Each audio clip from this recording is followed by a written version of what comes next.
Hello and welcome to Inspired Earth, everybody. I hope that you guys are having a great week. We've got a resurgence of the biological revolution this week. A new life form has appeared within the human body that we had no idea existed. We're gonna talk about that in the mid-segment. But to start off, I just have some strange news and increasing strangeness. And to begin the strange news segment, we have government approves construction permit for new type of nuclear reactor for the first time in 50 years. And this is not going to be using water either. It's going to be using molten fluoride salt as the coolant rather than water, which they say will be able to operate at lower pressure, making it safer and more flexible. Molten salt's got similar liquid properties to water. You can pump it, it'll flow through pipes. It has really great heat capacity. Salt is cheap, stable, and non-toxic. Nicholas Smith, Deputy Director of National Reactor Innovation Center, had explained to Chemistry World. Getting the construction permits took nearly 2 years. And he says that hopefully the project will be successful and come online and begin producing power, and that it's the first reactor of its kind and that others will hopefully follow, opening up doors for decarbonization, but also directly using heat from it to produce power. So that's really interesting. My only concern is that when there's some sort of incident, which hopefully there won't be any sort of incident, but the good thing about water is that you can put in water, like it goes empty and you can just put it in again. But if the pumping stops of this salt, it will like solidify and turn into a rock. Then will you have to just chisel it out again to be able to re-add the coolant? It seems like it might be complicated, but the other downside to water is that it can explosively evaporate. So that's not great either. Hopefully salt won't be able to explode, but water can explode. So it has its advantages and disadvantages, and that's one of the things that we have to work out with dealing with the universe and physics and stuff like that. But let's keep on going. And this is going to be increasing levels of strangeness, like I said. And this one is for all of the workaholics out there or people that don't get enough sleep. This is something for you to be mindful of. Sleep deprivation has its effects on all kinds of biological, psychological processes, from a Journal of Sleep Research study that was just published. As a clinical psychologist, I have always been interested in how poor sleep affects emotions because this seems to be most directly relevant to mental health, the study author Jared Minkle said. Jumping ahead here, the researchers recorded various emotional reactions in the people that had volunteered. Tests have shown that when sleep deprived, people respond less to information that should evoke positive emotions. At the same time, the subjects perceived the videos with negative connotations as acutely as those who had slept well. Psychologists have come to the conclusion that chronic lack of sleep can deprive people of their positive emotional stimuli, such as joy and humor, leaving them alone with negative experiences. This can have an effect on a person's mental health and overall well-being. Researchers recommend getting at least 7 to 8 hours of sleep as much as possible to maintain healthy emotional responses. So that was really, it's kind of obvious that lack of sleep would affect mental health, but the fact that it will completely rob you of your joy and humor and positive emotional stimuli, and that's kind of like a subconscious thing, like a frog boiling in water type of thing, that you don't even realize how deep in the well you are until you're like way down in it. But apparently just getting a good night's sleep or a couple nights sleep will help you out. So that's something to keep in mind, that you got to keep on getting a healthy amount of sleep to have a healthy mind. And like I said, that sounds obvious, but in today's world where you're having to work so hard, so many hours a day just to be able to keep at the baseline, that you have to maintain your health as well as everything else, and that includes sleep. So you got to get your 8 hours or whatever most of the time, according to this. Then we have this is pretty cool, even though it's from DARPA. It's an ingenious concept that I've thought about for a long time, and other people have as well, not just me, but many people have thought about this for decades. So I'm glad that we're finally coming to fruition here, that something's moving. And this is called Liberty Lifter, and it's DARPA's ground effect X-plane that will haul hundreds of tons of cargo per lift. So this is going to be really good for disaster aid. If they can just ship in insane quantities of stuff, like as soon as a disaster happens. And the cool part about it using this ground effect, which it will explain a little bit later, is that it will save so much costs, and you don't have to be super high up in the air, so it's even less energy expenditure. It's very efficient transportation for massive quantities of cargo. So the first thing that I think of is disaster relief, but I'm sure that they have their own interests. Since 2022, DARPA has been developing the Liberty Lifter, which is a project to develop a relatively inexpensive seaplane that has the cargo volume of C-17 Globemaster III, which is massive, transport aircraft, yet can carry hundreds of tons of cargo. In addition, it is supposed to have a ferry range of 6,500 nautical miles, or 7,500 miles, 12,000 kilometers. Aurora's candidate is in the preliminary design phase 1B of its development cycle, which places special emphasis on risk reduction in the steps for designing, building, launching, and flying the completed X-plane using low-cost manufacturing methods. Virginia Tech is working on the sensors for detecting and predicting surface waves. So it'll explain the engineering bit in just a second, but it travels really low to the ground, or the ocean in this case. So if there's a big wave coming, that's a big problem. So they're going to have to figure out how to predict these ocean waves, like it's saying. And can you imagine a rogue wave? I mean, that'll take out the plane, possibly. It would be interesting to see if they're even thinking of that, or if with radar they could detect the plane, or the wave really far away. I don't know much about rogue waves. I don't know anybody that does know a lot about rogue waves, but yeah, they're gonna need these sensors because should it get stormy or something, it could get really, really rough. And hopefully, this thing's gonna be built like a tank. And they have like a little 3D model of it, which kind of looks like the Spruce Goose. If you know what that is, that's like an old 40s plane that they tried to build. It's basically imagine a giant cargo plane with a bunch of propellers and sea um, floaties on the ends of the wings, if you could call them that.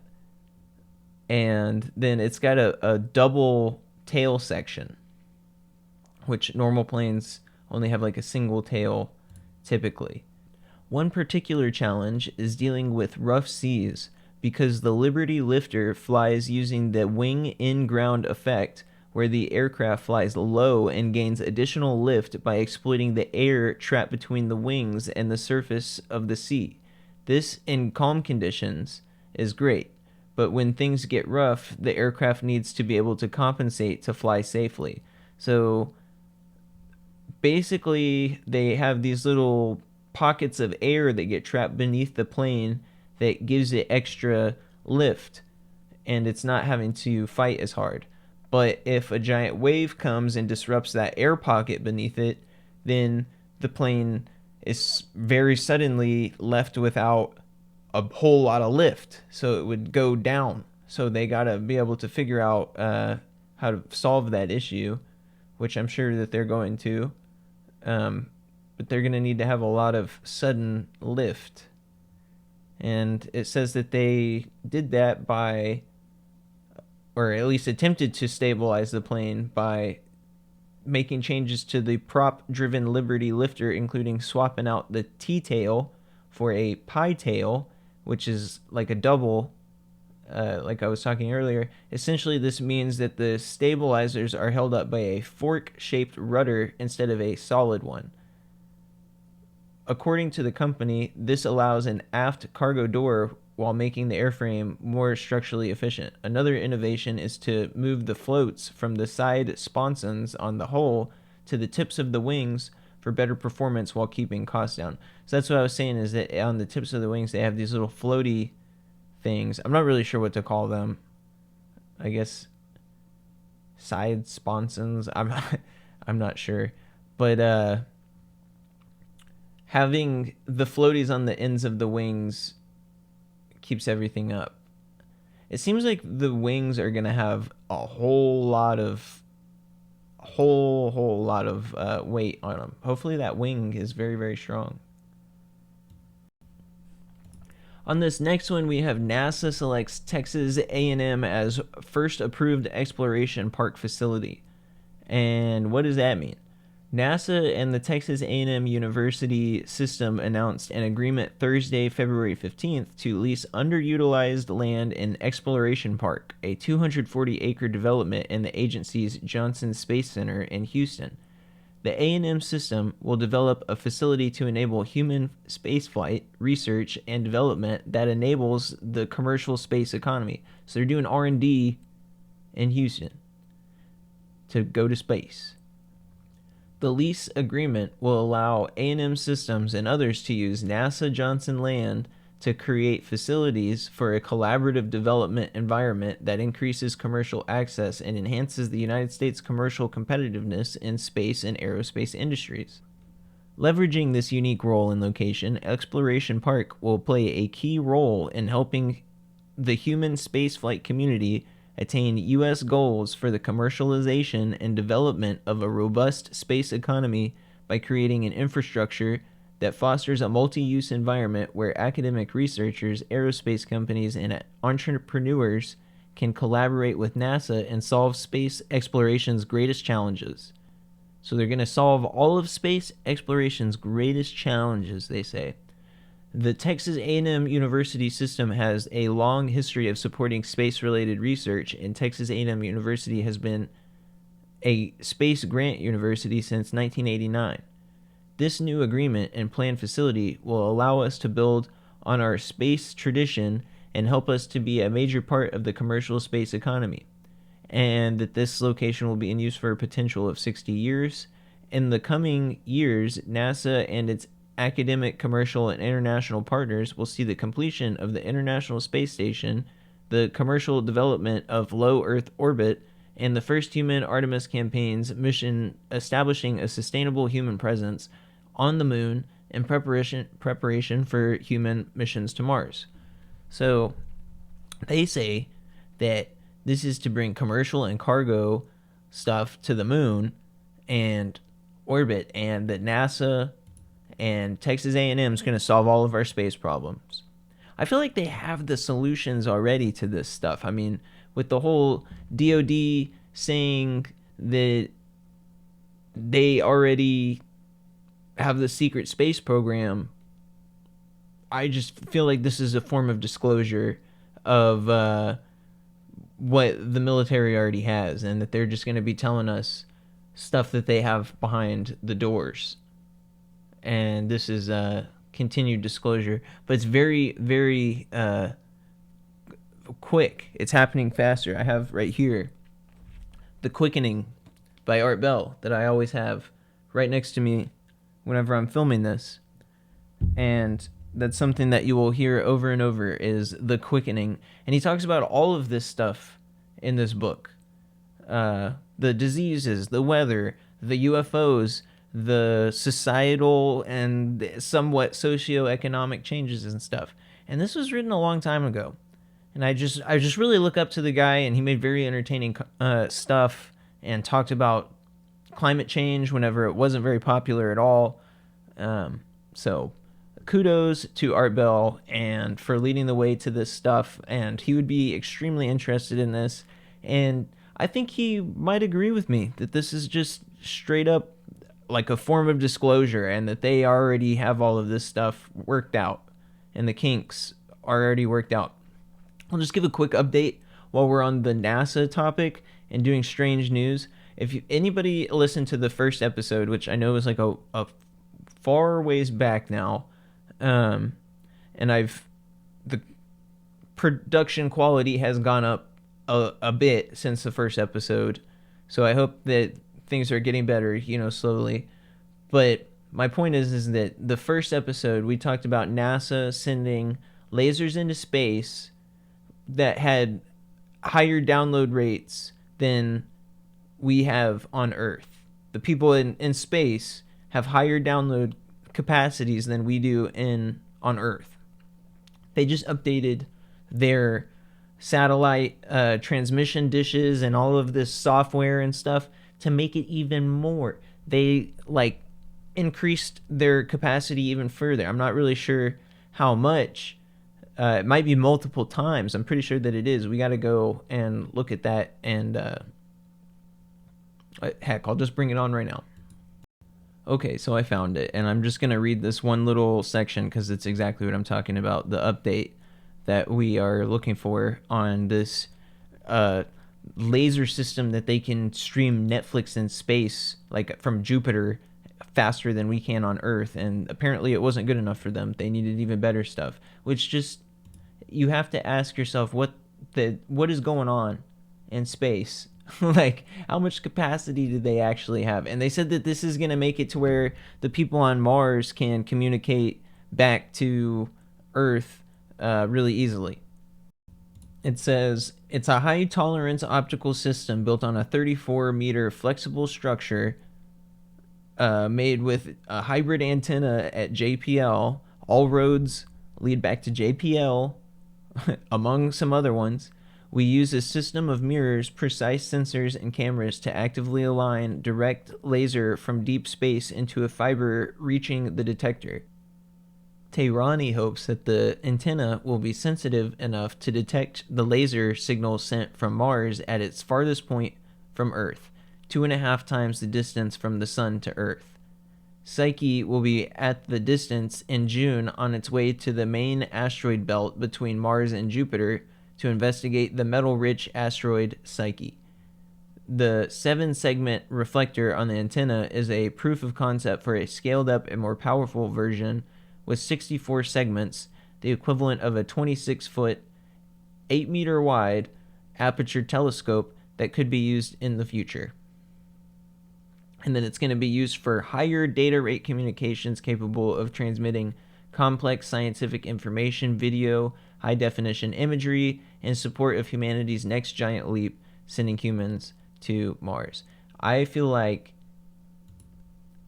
we already have people in space that are watching movies and stuff, or maybe they're like communicating or whatever. But they probably are communicating, but obviously, but the question is how many? If they need that much data, because scientific data is only ones and zeros, right? I mean, it's binary. It's like math equations.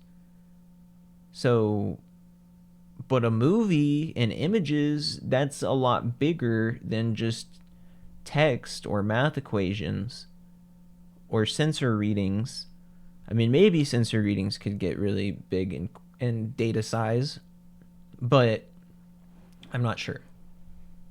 But it makes me question what is going on out there and how many people are out there. So when I first found this article, it was actually a different website that I found it on.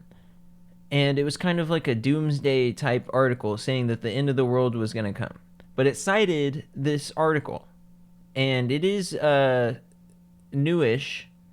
And it is saying that this year the magnetic poles are going to flip. And it even gives the months and probabilities and stuff. But I looked up whether or not that is going to be cataclysmic.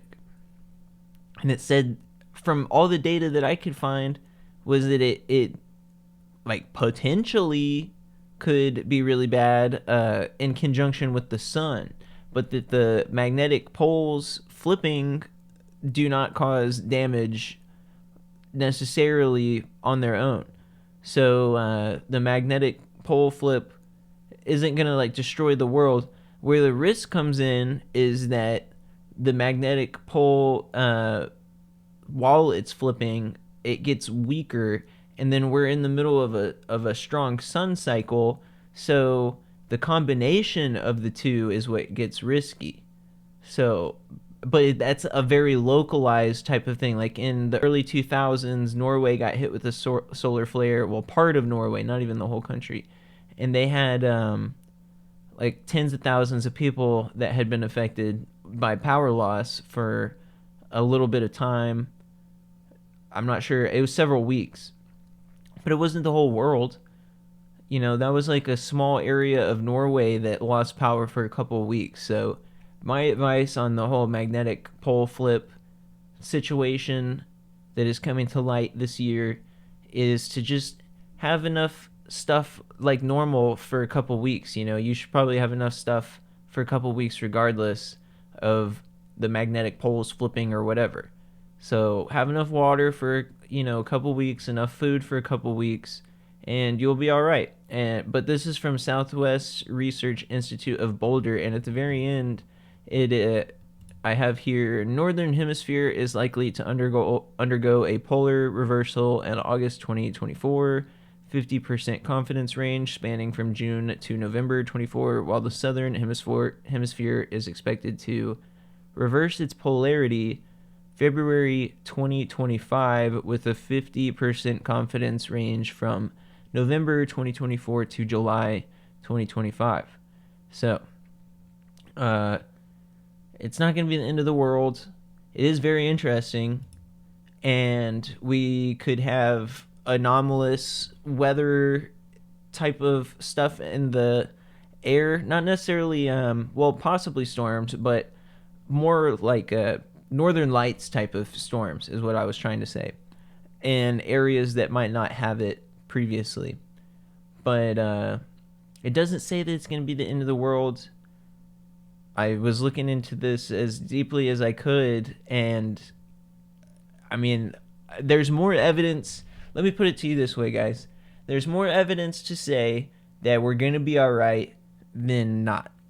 Should you have a couple weeks of water? Yes, you should. But I don't think this is going to be the end of the world. So as this whole solar magnetic storm thing starts to get more and more popular, just try to keep your head on you that it's not going to be the end of the world. A lot of people are going to say that it is, and yeah, but it's just that's like the type of stuff that we hear nowadays. As everybody's saying it's the end of the world, you don't have to let it control your mind. It doesn't have to be the end of the world. It's more likely to be the end of the world if you believe it, because that's like a self-fulfilling prophecy. You fall into that line of thinking and then it happens. But it doesn't have to be the end of the world.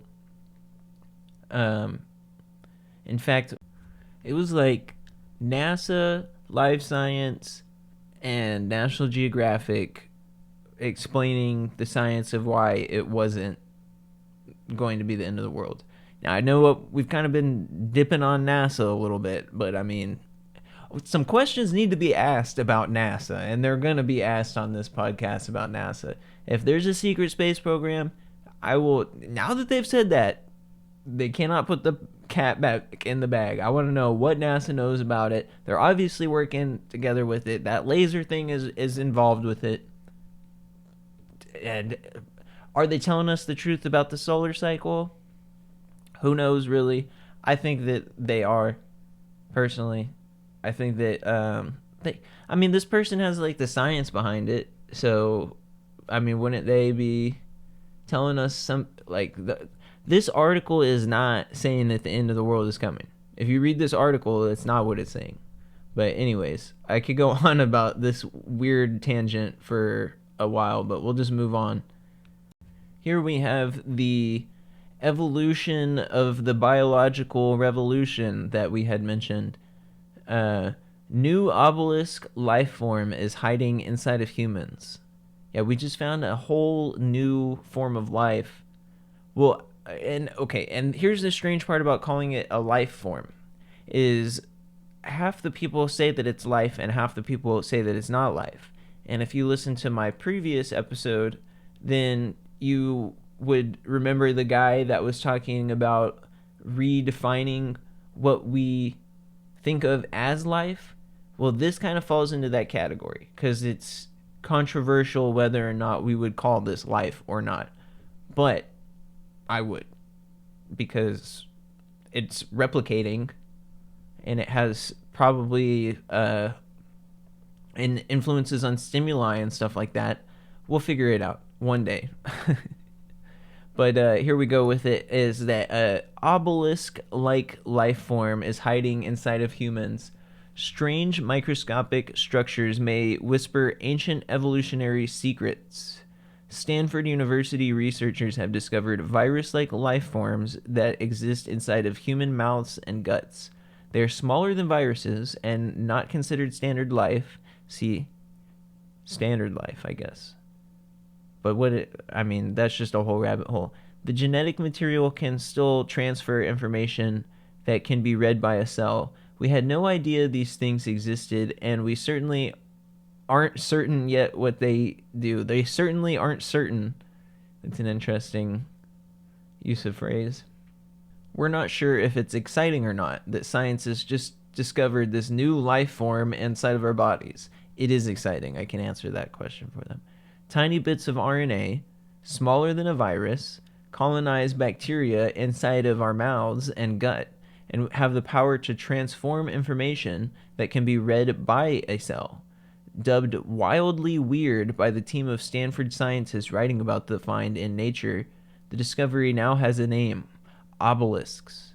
And we don't really know their end goal. It's insane, said Mark Pfeiffer, a cell and developmental biologist at University of North Carolina. The more we look, the more crazy things we see.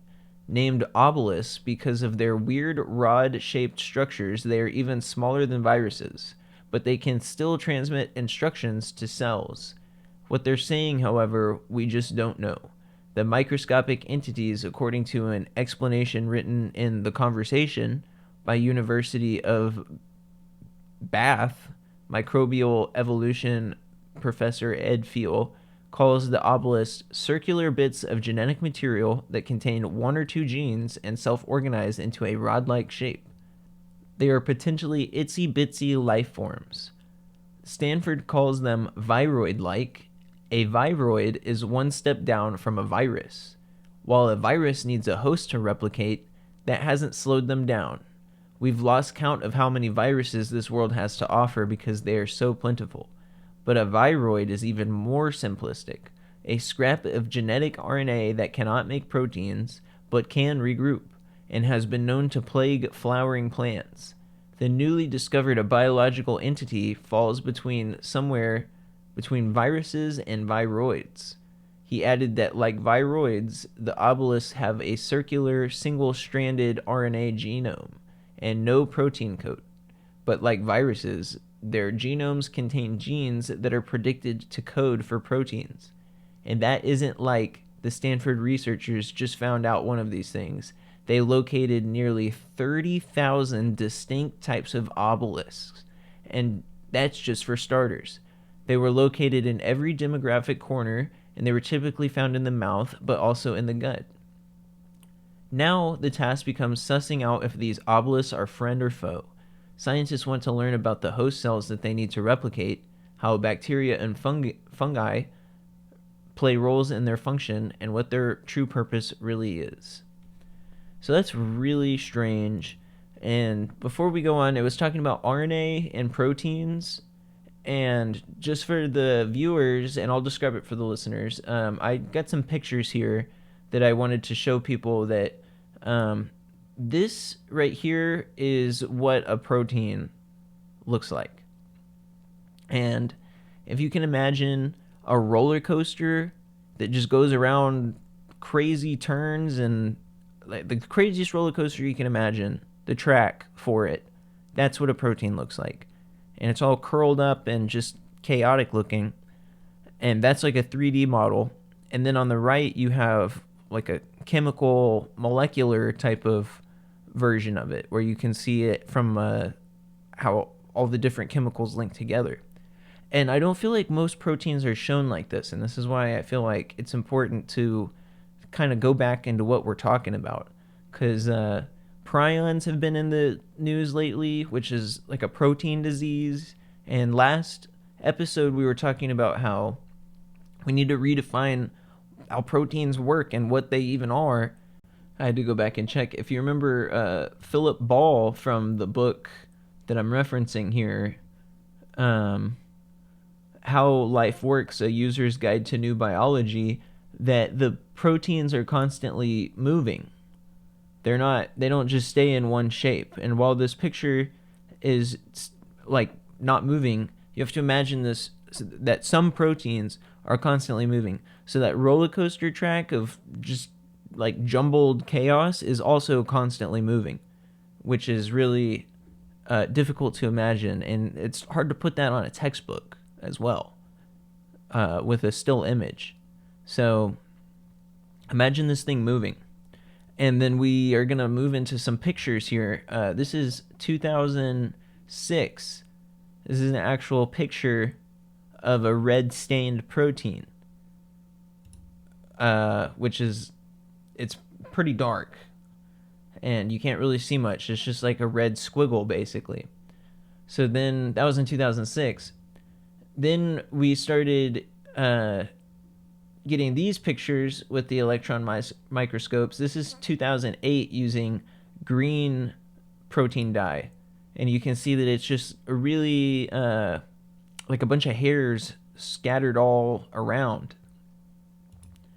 And finally, we have another picture here of different proteins, and you can see that some of them are hair-like, and then some of them are more globbed up with hairs inside of them.